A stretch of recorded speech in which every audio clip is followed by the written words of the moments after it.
они под влиянием США находятся, вы Так. примерно знаете, да? И, соответственно, они могут предполагать дефолт. В принципе, дефолт в любом государстве может быть. Если в России дефолт случится, то вы можете представить это, в принципе, это для мировой экономики очень плохо будет. По обязательствам там приняты не экономические компоненты по санкциям, а чисто политические. У России, для того, чтобы Россию объявить дефолтом, у них финансовое состояние лучше, чем, например, та же Италия или, скажем, Греция. Пускай лучше им объявляют дефолт. Лично мое мнение как экономиста при любых санкциях. Сейчас я вчера слышал, недавно я слышал, что общее количество санкций против России превысило 3000 с чем-то, 78 что ли, количество санкций. Как политические, индивидуальные, секторальные, конкретно для предприятий и так далее и тому подобное. Ну а Россия никуда не делась, работает. Я не от того, что прям веду политику пророссийскую. Мгм. Нет, я как экономист говорю. У них достаточно хороший запас, у них есть фонд национального благосостояния, их нефть продается, золото продается, что они продают еще? Морепродукты продают, газ продают, лес сказал, у них компоненты экспортной позиции, единственное, сейчас они могут объявить по экспорту по ВПК, да, военно-промышленного Мгм. комплекса, да.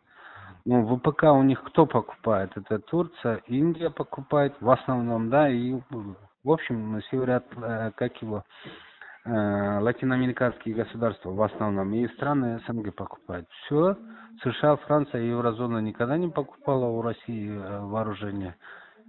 Поэтому мой прогноз, при самых худших вариантах для нас повлияет не хуже, чем, например, минус 8,6% в 2020 году падение ВВП Кыргызской республики было. Вы знаете это. Мое мнение лично 3,5% падения ВВП и уровень дохода будет. И сейчас у нас тоже вот скребет. Так что, в принципе, такого сильного ничего не произойдет. Но сразу хочу сказать, что для России дефолт не грозит. Мгм. Несмотря на то, что вот эти крупные агентства, да, вот Сложности. такие прогнозы, да, это, скорее всего, рейтинги связаны непосредственно больше политически, чем экономически. В принципе, Россия что нам поставляет? В основном ГСМ.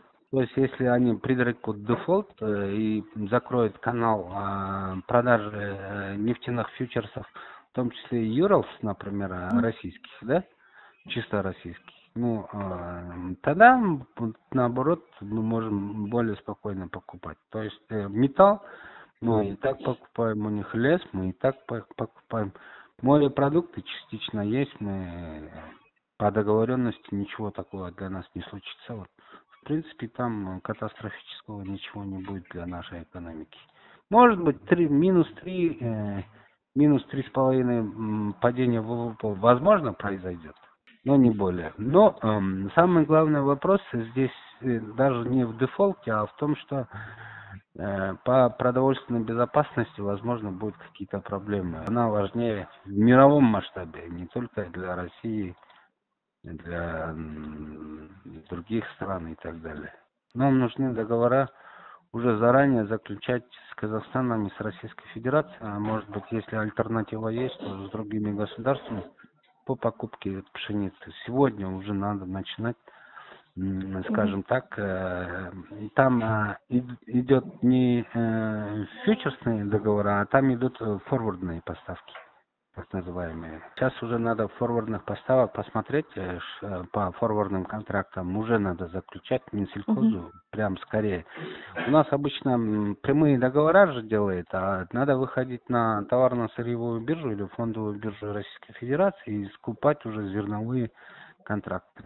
Так легче будет, в принципе, без никаких политики, тут чистая экономика.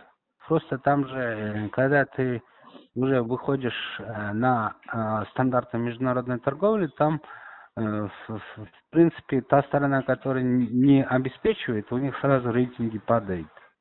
Поэтому каждая страна будет стараться исполнять свои обязательства. А когда уже двух межгосударственных соглашений идешь, а там уже начинается игра. То есть хотим поставим, хотим нет, пока у нас нет, мы ограничиваем там 5-10, да? Вот это мое мнение лично.